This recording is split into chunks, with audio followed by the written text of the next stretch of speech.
Bienvenue et merci à tous de vous connecter pendant ce webinaire. Aujourd'hui, le webinaire est consacré à GLPI, la version 11, la nouvelle version de la solution de gestion de services IT. Et aujourd'hui, voilà, dans un contexte où les équipes IT ont besoin de maîtriser l'outil, d'automatiser certaines tâches et surtout d'optimiser les processus, le webinaire a tout son sens et il est présenté par Patrice Vaillant, donc un formateur officiel de GLPI qui se déplace en Guadeloupe, en Martinique, pour former tous les salariés qui souhaitent suivre des formations sur cet outil. Donc, merci Patrice d'être présent aujourd'hui.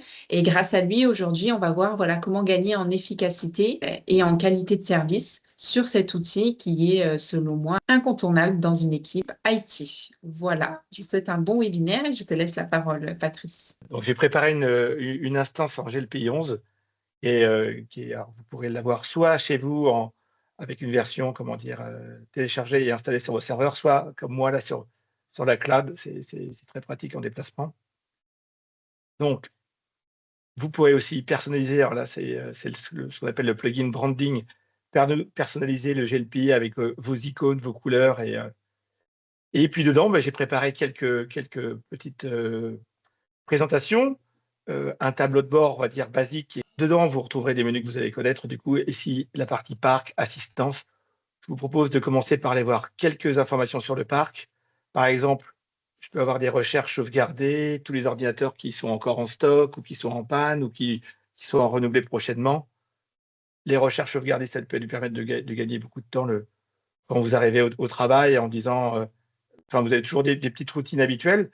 Et la nouveauté aussi avec GLPI 10 et maintenant GLPI 11, c'est d'avoir les photos. Alors, c'est les photos que l'on charge, il n'y a pas une banque de données avec toutes les photos, mais les photos avec votre matériel. Et quand vos techniciens sont en train de dépanner quelqu'un en distanciel, vous allez exactement savoir ce qu'il y a comme port sur les équipements. Et aussi, si vous devez aller changer un écran ou un matériel pour un de vos utilisateurs, le fait de savoir exactement ce qu'il y a comme port, si vous devez changer un écran ou une IC, vous allez savoir quel câble emporter et savoir si le matériel que vous allez mettre en place pourra ou pas remplacer le matériel qui est déjà sur site.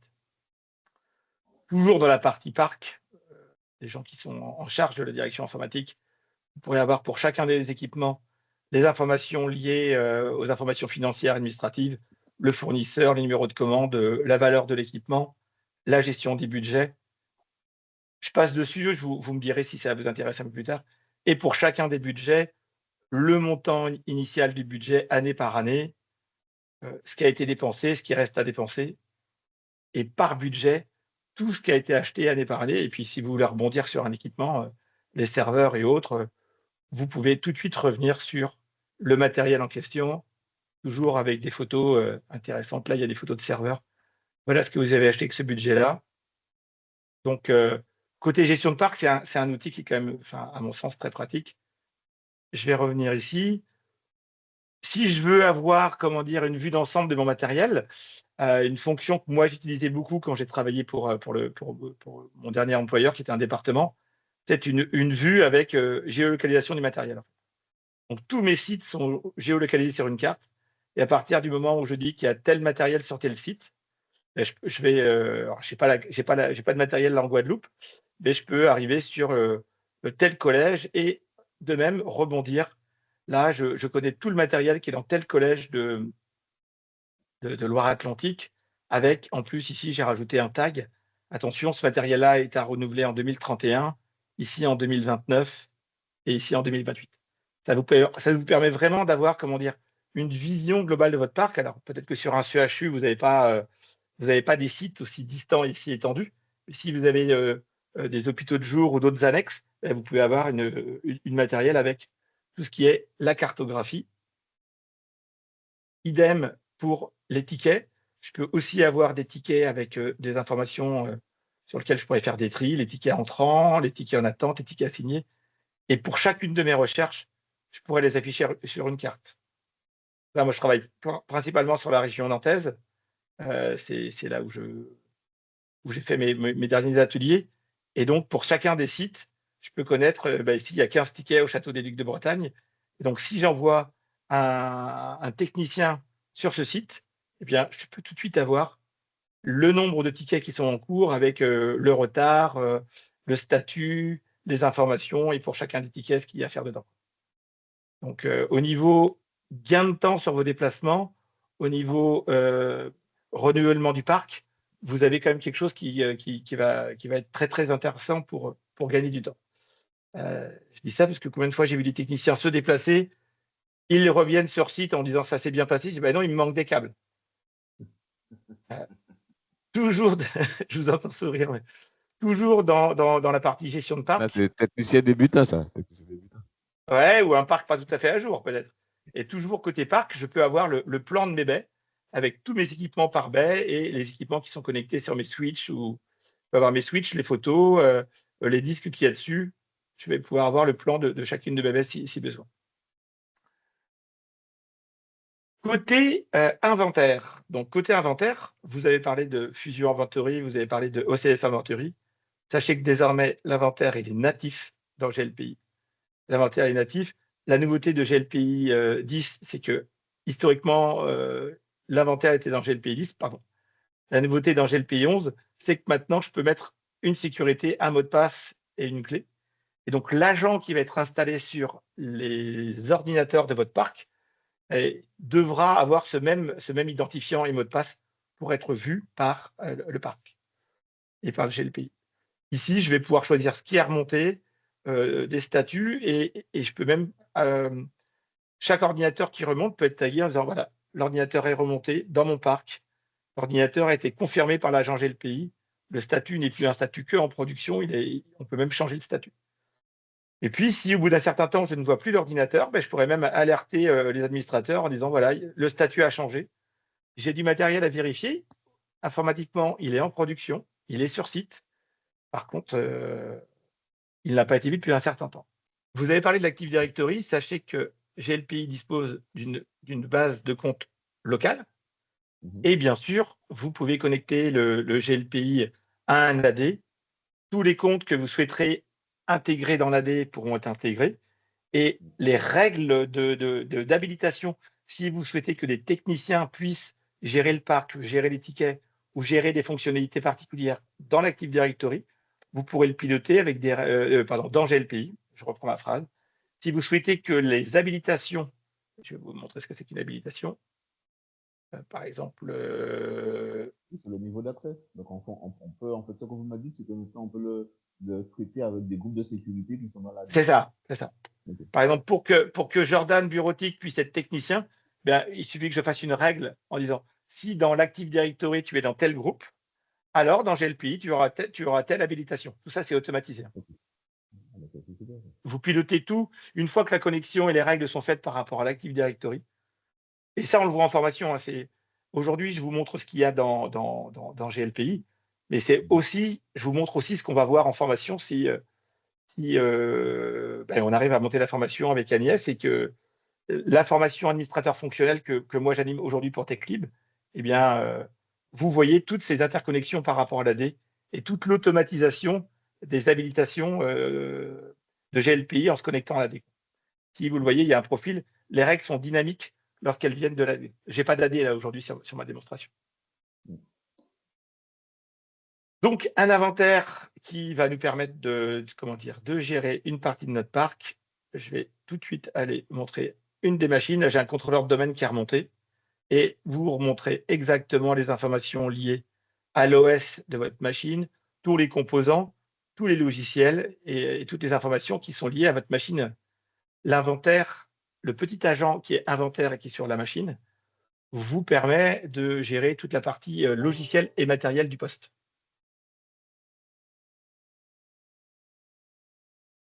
Dans les nouveautés GLPI 11, il y a la sécurité avec, je cherche mon icône ici, la double authentification. Donc, si vous le souhaitez, vous pouvez mettre une double authentification sur l'ensemble du GLPI. Alors, ce n'est pas simple pour un utilisateur lambda non averti de s'authentifier comme ça.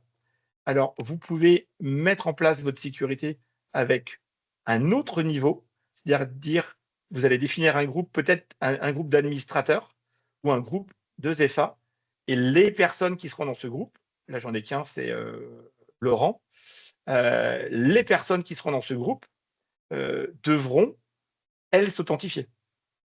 Ou alors directement, si vous connaissez la notion de profil, vous pouvez aussi travailler pour les profils et toutes les personnes qui sont avec un profil super admin, elles devront s'authentifier. Ce qui vous permet d'avoir 2000, 3000, 4000 personnes qui se connectent sans authentification et vous allez faciliter le travail de vos usagers, vos utilisateurs. Et par contre, les personnes qui ont des droits avancés dans GLPI, eux, auront une double authentification.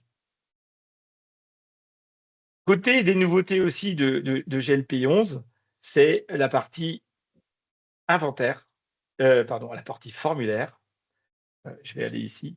Vous pouvez créer des formulaires pour chacun de vos besoins. On va essayer de couvrir l'ensemble de vos services.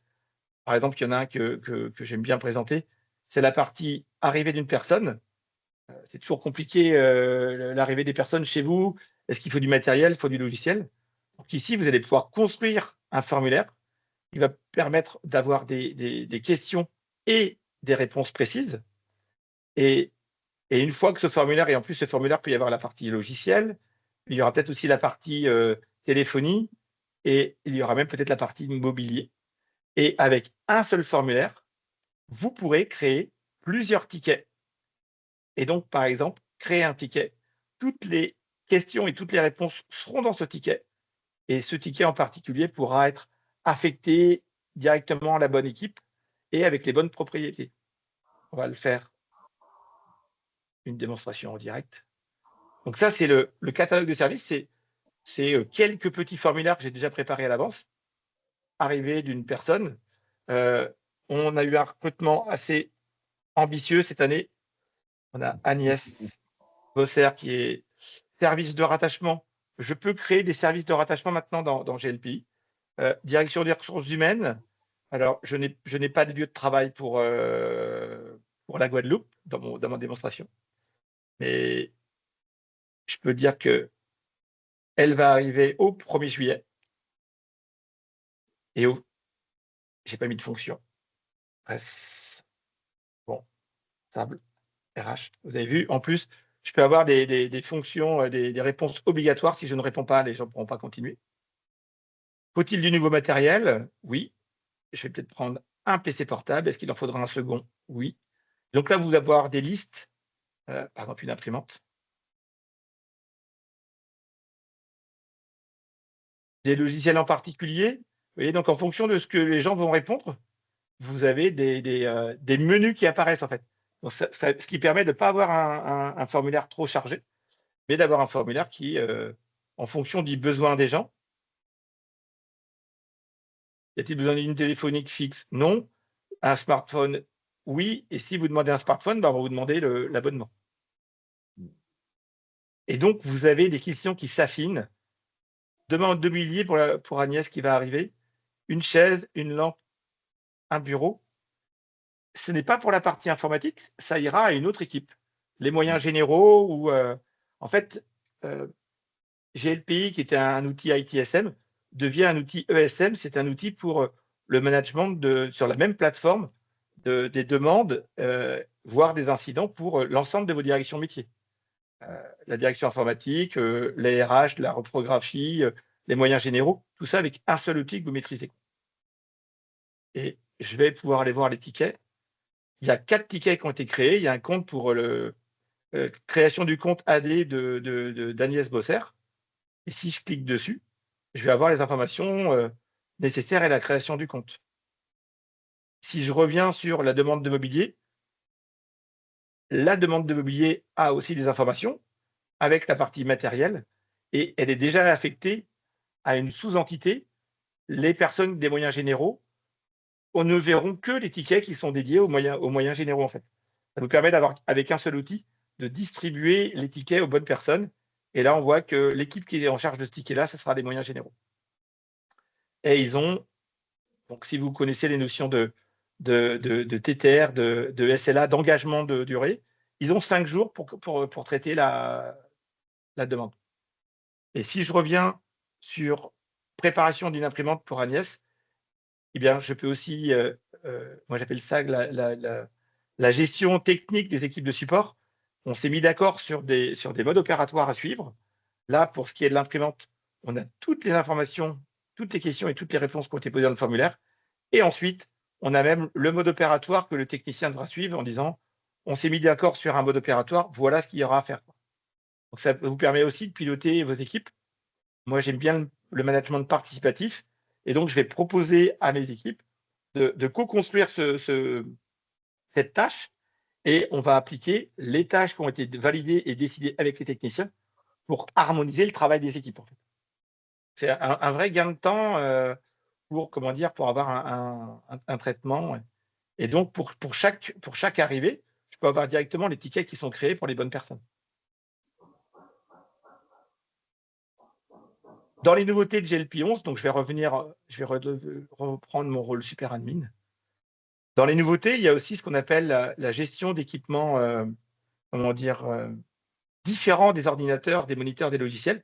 Je peux créer, dans la partie configuration, actifs personnalisés, je peux décider de gérer des équipements qui ne sont pas les équipements habituels.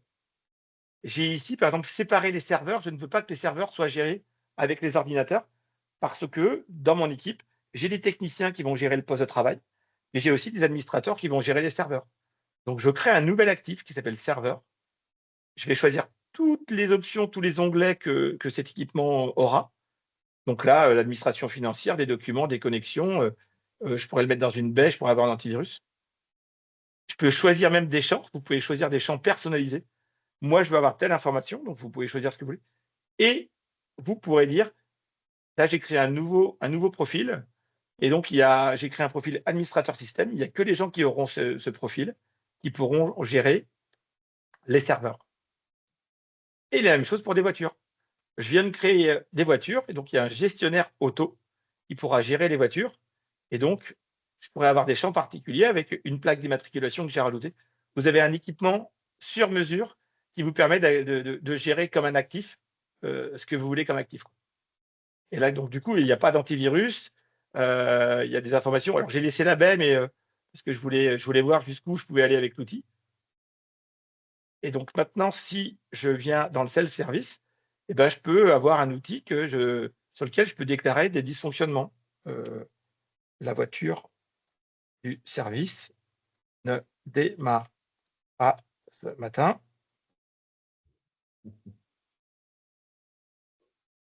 Plutôt que d'avoir un email, la voiture, elle est où? Elle est à tel endroit.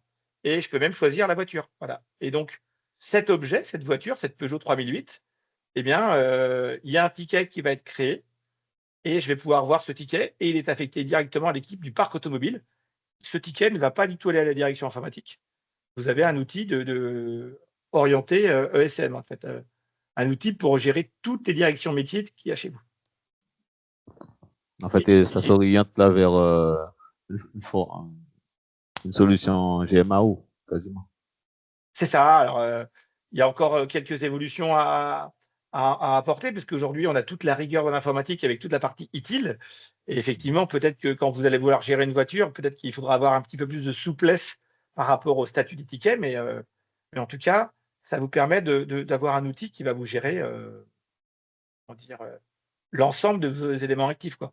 Puis une fois que vous avez maîtrisé GLPI pour la direction informatique, quand vous avez des directions métiers qui vous demandent je voudrais avoir un outil pour gérer les demandes de reprographie à la repro, il vous suffit de faire un formulaire et puis les demandes de reprographie, c'est quoi votre type de votre demande?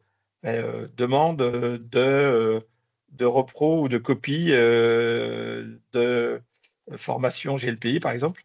Formation GLPI, si vous avez des documents à reproduire, vous pouvez donner un petit peu de détails, puis après, vous allez donner quelques informations.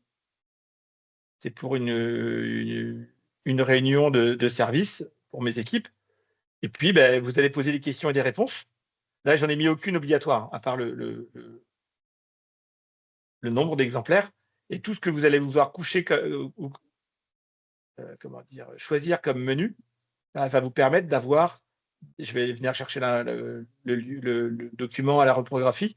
Mais si je devais le faire livrer, je pourrais encore avoir les informations de lieu, quoi. Donc, c'est vraiment un outil qui va s'appuyer sur la base de GLPI et le ticket va être créé. Et il va être créé directement pour l'équipe reprographie.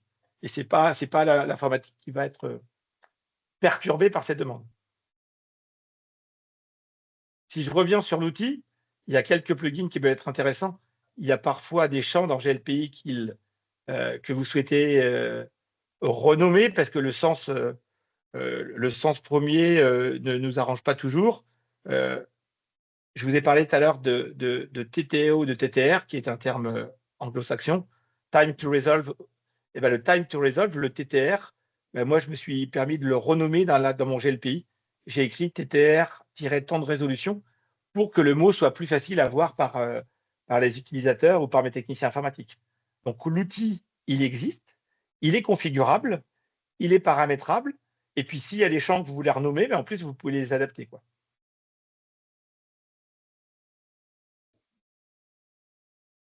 Et pour ce qui est de, comment dire, de toutes ces cartographies, il peut y avoir plusieurs tableaux de bord. Par défaut, il y a un tableau de bord central qui a une partie du parc qui est ici, avec des boutons qui sont interactifs. Tout de suite, vous pouvez aller voir et basculer sur des informations.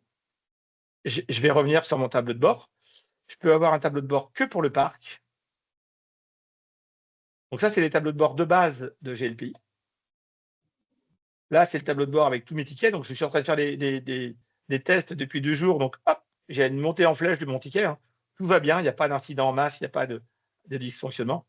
Et vous pouvez même, alors là, ça nécessite un plugin particulier, mais je peux même avoir un tableau de bord sur mesure avec tous mes tickets qui ont été ouverts, qui ont plus de 7 jours, plus d'1 mois, tous mes ordinateurs, toutes mes imprimantes, tous les tickets qui sont au niveau 1, qui sont au niveau 2.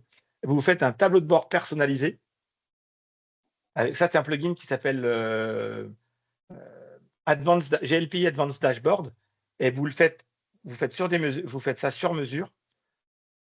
Pour le faire, pour l'utiliser, c'est pas très compliqué. Vous faites la recherche de votre choix. Vous dites, je voulais voir les ordinateurs, les imprimantes, tout ce qui a plus de 3 jours, tout ce qui a 2 barrettes de RAM. Enfin, vous faites la sauvegarde, la recherche que vous voulez. Et quand vous la sauvegardez, quand vous faites cette recherche sauvegardée, vous pourrez après utiliser cette recherche sauvegardée pour la mettre dans un tableau de bord. Ou autre solution, si vous êtes, je vais chercher mon plugin, il doit être ici. Et si vous êtes plus pointu sur des requêtes SQL, vous pouvez créer, donc ça c'est le fameux Advanced Dashboard. Vous pouvez aller faire les requêtes SQL de votre choix, et donc vous pouvez aller, donc là vous pouvez vous faire aider d'une IA si vous voulez, et donc aller faire les requêtes que vous voulez pour sortir les données que vous voulez. Il y a presque 500 tables dans GLPI, et vous pouvez aller les requêter et requêter les champs que vous voulez pour faire sortir les stats que vous voulez, et ce plugin permet de le faire. Donc, c'est un outil qui vous permet de faire la gestion de parc, l'assistance. Moi, quand je fais des formations, j'explique aux stagiaires comment faire de l'amélioration continue, comment analyser les tickets que vous avez eus sur 2024 ou sur 2025. À partir de là, faire un plan d'action pour l'améliorer. Et le troisième, c'est le fait de pouvoir piloter les équipes. Le qui fait quoi, vous pouvez avoir des règles métiers, sur les tickets. Si un ticket est lié à des incidents serveurs, je peux faire des tests dessus et ensuite, dans mes actions, dire que le groupe de techniciens, ça sera le niveau 1, le niveau 2, le niveau 3. En fait, vous allez pouvoir gérer tout de suite des règles pour tout type de ticket. Si c'est un VIP, si c'est du matériel médical, si c'est du matériel spécifique, toutes les règles possibles. Et derrière, vous pourrez mettre les priorités, voire même les SLA, directement. Priorité haute. Et vous pouvez automatiser le traitement de vos tickets. Et donc, si là, il y a un ticket qui est lié, qui répond aux critères, s'il y a un ticket qui répond aux critères, et du coup, je vais mettre incident serveur 2 heures. Et donc, quand ma règle va se jouer, en fonction des critères, ma règle va se jouer. Et je peux avoir des dizaines de règles comme ça qui vont me permettre d'avoir une garde de triage. Et les tickets, en fonction des personnes, des métiers, des objets, eh bien, ils vont avoir un traitement particulier, en fait. Donc, le formulaire, c'est l'interface utilisateur. Ils vont remplir des champs. Ça vous crée des tickets. Et les tickets, je peux avoir des règles qui vont après les gérer les priorités, les urgences et les priorités. Est-ce que vous avez des questions suite à cette démonstration un peu rapide? Non, pas particulier. Juste, oui, la technique. Sur cette V11, quelle est la distribution Linux qui est recommandée? Moi, je sais que je le fais tourner sur des Debian 12. Ça marche sur des Debian 13. Après, je pourrais aller. Vous avez du coup, une FAQ avec toutes les informations qui sont liées à GLPI. Je pourrais faire parvenir à Agnès ce lien. En fait, ça s'appelle help.glpi-project.org. Et dessus, vous allez pouvoir retrouver toutes les informations liées aux agents, à GLPI lui-même ou à l'installation, les premiers pas, l'installation, et ainsi de suite.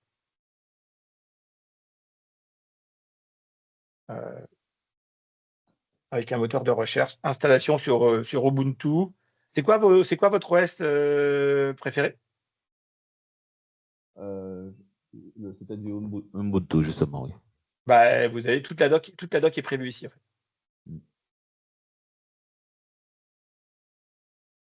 Sécurisation par rapport à MariaDB, création d'un utilisateur qui va vous donner, comment dire, les droits sur. Donc, on crée une base de données et dedans, on va mettre un ordinateur là qui est l'utilisateur GLPI et qui aura comme mot de passe celui-ci. Bon, là, il est en clair parce que c'est une démonstration, mais bien sûr, vous ne le mettrez pas en clair. Et ensuite, lorsque vous allez installer GLPI, au moment où vous allez lancer votre GLPI, ça va être un peu plus bas, eh bien, vous allez donner les informations en disant à GLPI, utilise telle base de données avec dedans, voici le compte et le mot de passe qui ont accès à la base de données. Ça, moi, j'ai un TP qui le fait. C'est assez simple. Moi, je ne suis pas formateur Linux et j'arrive à faire mon installation. Donc, Non, c'était plus dans la notion de stabilité, puisque je sais qu'il y a des écoles, il y a tantôt on peut avoir du Slackware, enfin, d'autres de l'Ubuntu, d'autres du Debian, donc c'était pour ça. Ben, je sais que sur Debian, ça marche parce que moi, je le fais sur Debian. Mais là, sur Ubuntu, c'est aussi avec un serveur LAMP, un Linux, un Apache, du PHP et puis MariaDB ou MySQL. Du coup, je profite de votre passe décisive pour vous dire qu'il y a un nouveau plugin qui existe sur GLPI, qui s'appelle GLPI Carbon. Et alors là, je ne l'ai pas encore installé sur ma plateforme, mais une fois que vous l'avez installé, vous pouvez mesurer la consommation électrique, mesurer l'impact carbone de votre parc, avec l'âge de votre parc, le coût de fabrication de vos ordinateurs, le coût de consommation de vos ordinateurs. Il y a toute la dimension environnementale et énergétique qui est prise en compte par ce nouveau plugin qui est sorti au mois de mars ou au mois d'avril 2026.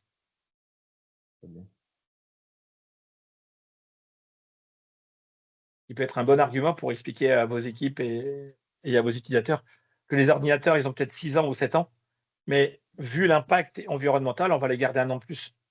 C'est quelque chose qui est très, on est très sensible à l'environnement. Oui, mais cet argument-là, c'est surtout le financier qui sera sensible. Aussi. C'est vrai. Mais je crois qu'aujourd'hui, dans le coût de l'ordinateur, on voit que le coût d'achat en euros. Un ordinateur, ça coûte 500, 600. Sauf que là, vous allez vous dire, en plus, le fait de fabriquer l'ordinateur, il y a un coût environnemental. Et donc, ça vaut le coup qu'on garde un an de plus. Et là, vous sensibilisez les personnes sur leur valeur et pas sur le budget de la direction informatique. Bien, merci. Comme je l'ai annoncé en introduction, donc ce replay sera enregistré. Et puis, merci beaucoup d'avoir été présent sur ce webinaire, d'avoir posé des questions, etc. C'était très intéressant. Merci beaucoup, Patrice, pour ta présentation. À votre service. Et si jamais vous avez d'autres questions, si jamais vous voulez être accompagné justement sur l'élaboration d'une formation ou d'un accompagnement pour GLPI, vous avez mon contact, n'hésitez pas. Et puis, je vous souhaite une bonne journée.